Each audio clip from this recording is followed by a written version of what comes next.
kembali di Talent Mapping. Saya Jeki Bustoni, praktisi Talent Mapping. Dan di sesi ini kita akan membedah salah satu bakat yang bernama strategi di area bakat thinking talent. Oke, sahabat Talent Mapping yang berbahagia, kalau kita mau bilang bakat strategis itu adalah orang-orang yang punya yang bisa mampu menciptakan alternatif pilihan-pilihan solusi gitu ya, membuat jalan untuk mengerjakan sesuatu. Jadi dia yang bisa memilih-milih pertimbangan kemudian menjadi sebuah konsep, sebuah solusi yang bisa dilaksanakan. Maksudnya gimana? Si orang ini yang memiliki bakat strategis ini adalah seorang pribadi dengan menciptakan alternatif jalan untuk mengerjakan apapun yang dia mau. Kemudian dalam pembuatan settingan programnya atau caranya, dia mudah sekali melihat pola penyelesaian masalah misalnya yang menurut kita sih nggak bisa gitu kan, tapi menurut dia bisa gitu. Di bakat ini bisa menyusun semua langkah-langkah. Orang yang memiliki bakat strategi kuat banget ketika dia mendapatkan masalah, kemudian dia mendapatkan masalah tadi, mencernanya, kemudian dia memikirkan macam-macam alternatif, kemudian dia menyusun langkah-langkah penyelesaiannya begitu. Dia mudah sekali mendapatkan jalan keluar, tapi tinggal aneka jalan keluar yang dia dapatkan itu dia tinggal pilih mana yang lebih mudah dan dapat direalisasikan gitu kan. Baik, apa sih kelebihan orang-orang yang memiliki bakat strategik? Pribadi ini mampu secara alami memahami masalah secara menyeluruh gitu. Dia bisa melihat masalah itu tidak satu sudut bagian saja, tapi bisa menyeluruh. Apa kemudahannya dengan itu? Dia banyak pilihan pertimbangan akhirnya. Kemudian mampu melihat berbagai langkah serta mengukur urutan langkahnya gitu. Yang mana yang terbaik, mana yang dahuluan, mana yang urgent, kemudian mana yang harus dikerjakan sehingga mencapai target penyelesaian masalahnya. Kemudian mampu juga mencari celah atau jalan lain ketika semuanya buntu. Ketika semuanya nggak punya ide, dia ada solusi. Dan solusinya berupa langkah-langkah langsung real. Kemudian kalau orang ini nggak bakat strateginya lemah misalnya, apa yang terlihat adalah ya tadi cara pandang untuk mencari soal solusi itu tidak terlalu kuat ya, mungkin bisa dikatakan dangkal gitu. Kemudian akan sulit mencari solusi-solusi alternatif ketika dia menemui masalah gitu.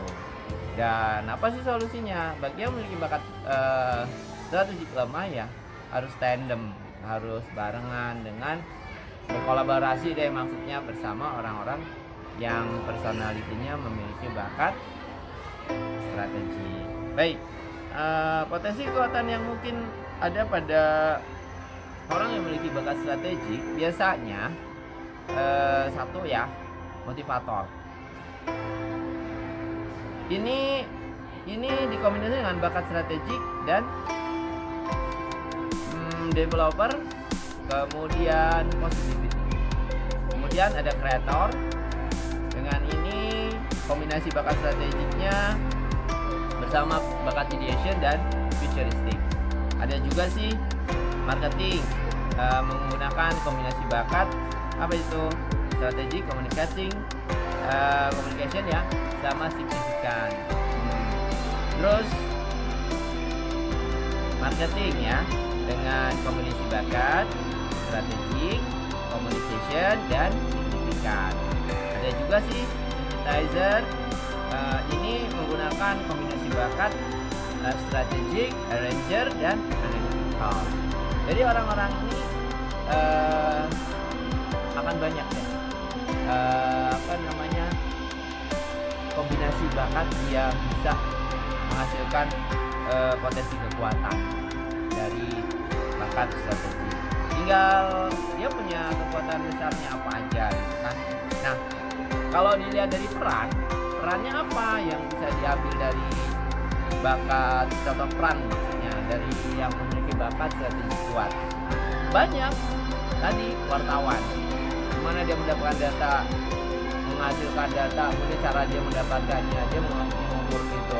Kemudian para marketing gitu ya, yang memberikan targetan penjualan harus besar, dia memikirkan langkah-langkahnya, men-set up-nya, kemudian melaksanakan itu juga. Maupun mentor, mana dia bekerja untuk membangun orang lain agar bangkit atau memotivasi gitu ya, atau memberi langkah-langkah. Dia langsung bisa dengan bakat strateginya akan sangat dimudahkan. Maupun manajer, seorang manajer tahu target tujuan, kemudian dia menyusun langkah-langkah kegiatan apa yang harus dilaksanakan dahulu, mana yang urgent, mana yang tidak, dengan hasil keputusan yang sangat kuat dan sangat baik insya Allah. Kemudian apa sih, gimana perbandingan bakat strategik dengan bakat futuristik? Gimana persamaan dari bakat ini? Dua bakat ini adalah bakatnya sama-sama berada di arah thinking talent, mau baik futuristik maupun strategik, tapi perbedaannya ada di posisinya. Kalau futuristik, bakat ini memilih tujuan yang ingin dicapai, itu futuristik ya. Perbedaannya, tujuan yang ingin dicapainya apa, itu dari bakat futuristik. Tapi kalau strategik, langkah-langkah untuk mencapai tujuannya itu, memilih jalan untuk mencapai tujuan itu yang ada di area bakat strategi. Itu sih catatan-catatan yang bisa dimungkinkan. Nah, terus gimana supaya bakat strategik ini up gitu ya? Beberapa langkah bisa diambil. Ya dia banyak berlatih deh bagaimana menentukan konsep, apa langkah-langkah, misalnya ketika ada benturan-benturan yang dia dapat, trouble atau tantangan gitu, dia harus banyak mengeksplorasi. Kemudian juga mungkin ada kombinasi bakat input ya, dia memiliki banyak referensi, baik data, fakta, ataupun pengalaman, sehingga hasil dari cara yang ia susun untuk memecahkan masalah dengan bakat strategisnya kan sangat mumpuni gitu dalam mengcounter semua tantangan yang dia hadapi.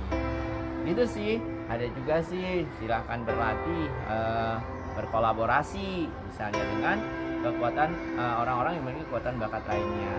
Bisa futuristik, mungkin bakat apalagi input, kemudian apalagi ya, bakat positivity, developer.